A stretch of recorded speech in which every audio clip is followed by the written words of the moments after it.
காலையில டிஃபாமா என்ன திங்க நானு லஞ்சுக்கு என்ன செய்ய போற காத்திருக்க நானு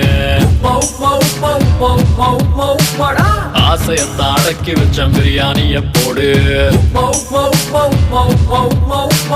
இதுக்கு ஒரு எண்டு வேணும் ஆல்டர்னேட்டிவ் தேடு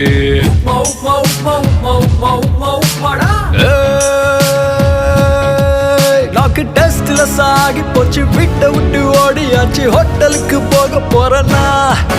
ஆனா எங்க திரும்பி பார்த்தாலும் யூட்டான போட்டாலும் கண்ணுக்கு எதிரே மாட்டுறது ஒரே ஒரு ஐட்டம் தான்